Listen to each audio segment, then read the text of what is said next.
रामपुर में आज वाकई शोले बरसे। ये शोले भले बयानबाजी के चुभने वाले शब्दों के थे, लेकिन इसका असर यूपी की राजनीति में 2024 तक दिखने वाला है। कहने को ये भले तो लोकसभा सीटों का उपचुनाव हो, लेकिन इसके पीछे की राजनीतिक रणनीति बहुत बड़ी लड़ाई के हिसाब से तैयार की गई है। 2022 से 2024 में सिर्फ 2 साल का वक्त बचा है और रामपुर और आजमगढ़ लोकसभा चुनाव के सबसे बड़े सेंटर उत्तर प्रदेश का चुनावी धुरी बनने जा रहा है। इस उपचुनाव के नतीजे भविष्य की लड़ाई का रास्ता तय करेंगे।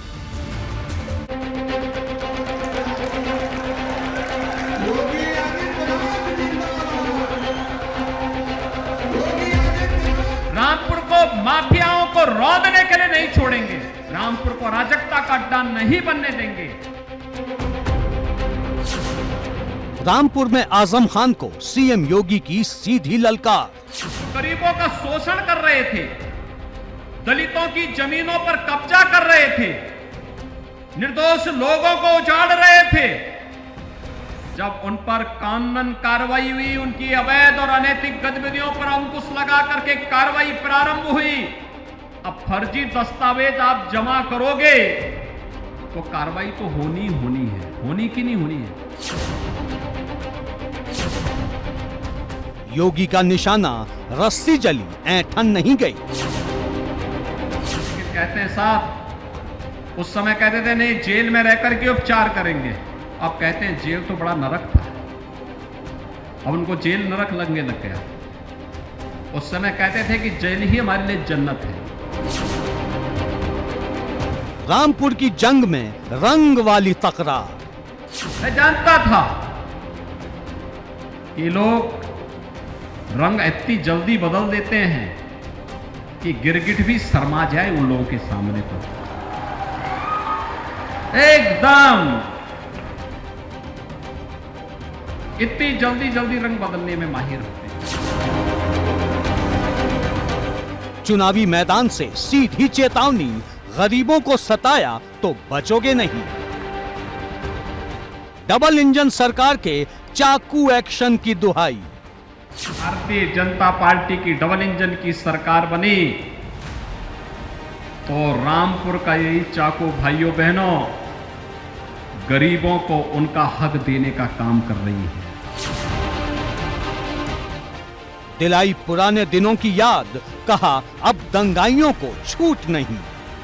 मुख्यमंत्री आवास पे प्रदेश के पेशेवर दंगाइयों को बुलाया जाता था, पेशेवर अपराधियों का सम्मान होता था। समाजवादी पार्टी के सरकार के समय यही होता था, लेकिन भारतीय जनता पार्टी के नेतृत्व की सरकार जब बनी भाइयों बहनों, उसी मुख्यमंत्री आवास पे आज गुरुबाणी का पाठ होता है। रामपुर से 2024 का चैलेंज, सपा की हार की भविष्यवाणी। समाजवादी पार्टी भी धीरे धीरे करके अब सिकुड़ती जा रही है। लोकसभा चुनाव आते आते समाजवादी पार्टी की भी यही दुर्गति होने वाली है।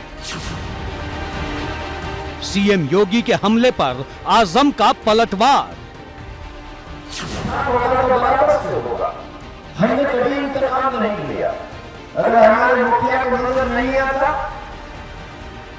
तो उन्हें मुबारक, हिसाब तो होगा। आज नहीं होगा, कल होगा, कल नहीं होगा, परसों होगा। मैं नहीं कहूंगा तो आने वाली नस्लें करेंगी, हिसाब तो होगा।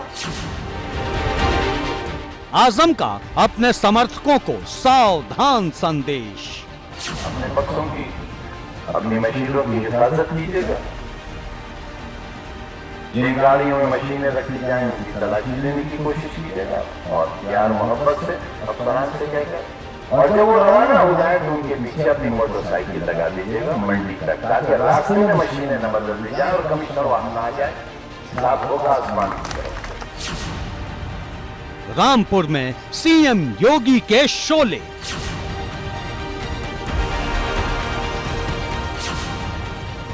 आजम खान पर अग्निवर्षा।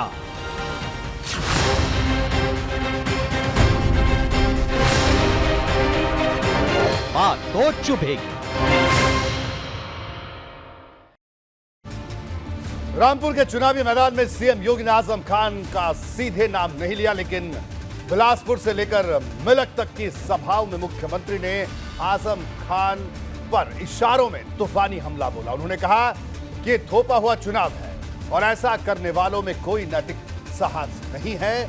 वहीं आजम खान ने कहा कि अभी जिगर बाकी है और देखते हैं तीर चलाने वालों के कमान में तीर कितने हैं। इस तूफानी टक्कर से समझा जा सकता है कि यहां की रामपुर में कैसे शोले बरस रहे हैं।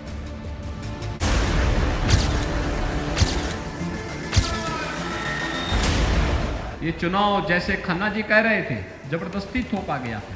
अब उनके कारनामे ऐसे थे कि उनको चुनाव के बाद से लगातार जेल में रहना पड़ा। पार्लियामेंट में राजा पहुंचना चाहिए, हमारा राजा। अरे हजारों मुकदमे हैं, कई सौ जिंदगियां चाहिए मुकदमा लड़ने के लिए, लेकिन जिगर बाकी है। देखते हैं तीर चलाने वालों की मुकदमा लड़ने के लिए जिगर बाकी होने की बात कहने वाले आजम ने रामपुर की हर सभा में सरकार को ललकारा और बार बार कहा कि देखते हैं तीर चलाने वालों की कमान में कितने तीर हैं।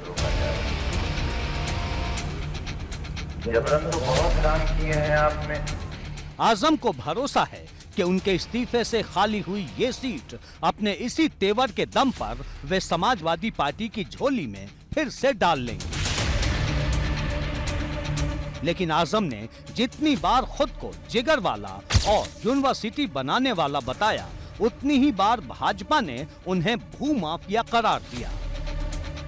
सीएम योगी ने उपचुनाव प्रचार के आखिरी दिन आजम पर धुआंधार हमला बोला। कारनामे उनके दुरुस्त होते तो जेल में क्यों रहना पड़ता। और फिर विधानसभा में चले गए तो लोकसभा के लोगों को छुट्टी कर दी, उन्होंने छोड़ दिया। उनको क्या नैतिक दायित्व था, क्या नैतिक साहस है कि वे आपके पास आके वोट मांग सके। सीएम योगी ने बार बार दोहराया कि कानून तोड़ने की वजह से जेल जाने वाले ने ये चुनाव लोगों पर जबरन थोपा है, इसलिए ये थोपा गया उपचुनाव है।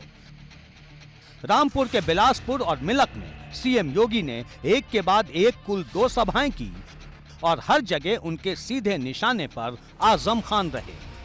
उन्होंने कहा कि सत्ता बदलते ही सरकार ने जमीन पर कब्जा करने वालों की ऐंठन दूर कर दी, साथ ही गरीबों की संपत्ति भी उन्हें वापस करते देर नहीं लगी। यानी लगभग 1600 एकड़ लैंड को हम लोगों ने भूमाफियाओं के कब्जे से मुक्त करा करके या तो उन गरीबों को, उन दलितों को वापस करवाया है या सरकार ने वापस उन माफियाओं से वो जमीन वापस ली है। सीएम योगी की सभा के बाद रामपुर में भाजपा कार्यकर्ताओं का जोश कई गुना बढ़ गया। कार्यकर्ताओं ने कहा कि यहां इस बार इतिहास बदलने वाला है और सपा को करारा झटका लगने वाला है। उधर आजम खान ने पूरे दिन धुआंधार प्रचार किया और हर सभा में एक बात दोहराना नहीं भूले, वो थे मुर्गी चोरी और भैंस चोरी के वो मुकदमे जो उन पर दर्ज मामलों की लंबी फहरिस्त में शामिल हैं। जिसका इतना लंबा सियासी इतिहास हो और 2 महीने के अंदर वो देश का माफिया बन गया हो, उसके ऊपर डकैती के अनगिनत मुकदमात हो, उसकी मरी हुई मां पर भी मुकदमा हो। रामपुर लोकसभा क्षेत्र में कुल 5 विधानसभा सीटें हैं, जिनमें 3 पर सपा का कब्जा है तो 2 पर भाजपा का। इनमें से रामपुर विधानसभा सीट से इस बार विधानसभा चुनाव में आजम खान जीते हैं, जिन्होंने रामपुर लोकसभा सीट की संसद सदस्यता से इस्तीफा देकर विधानसभा चुनाव लड़ा था। 2022 के विधानसभा चुनाव में स्वार से सपा के अब्दुल्ला आजम जीते हैं। रामपुर से आजम खान और चमरौआ से सपा के नसीर अहमद खान ने जीत हासिल की थी, जबकि बिलासपुर से भाजपा के बलदेव सिंह औलख और मिलक सीट से भाजपा की राजबाला सिंह चुनाव जीती। जिस तरीके से रामपुर के लोगों को आजम खान जी ने छला है, जिस तरीके से उनको विकास के लिए रामपुर की जनता ने चुना था, लेकिन उन्होंने रामपुर की जनता को बीच में छोड़ दिया, तो जिससे रामपुर के जनता में दुख है और अब वो मान चुकी है कि उनके सही मायनों में कोई विकास करने वाली पार्टी है तो भारतीय जनता पार्टी है। भाजपा बार बार दावा कर रही है कि इस बार रामपुर लोकसभा सीट का इतिहास बदलने वाला है और समाजवादी पार्टी के नेता आजम खान की धमक पूरी तरह खत्म होने वाली है। अब सबकी नजरें 23 जून पर टिकी हैं। प्रचार थमने के बाद अब वोटरों के फैसले की बारी है, जो तय करेंगे कि रामपुर में आखिर किसका राज आएगा। आसिम राजा यहाँ के सांसद बनेंगे या फिर भाजपा के घनश्याम लोधी की गोटी लाल होगी। एबीपी गंगा के लिए रामपुर से सनुज शर्मा की रिपोर्ट।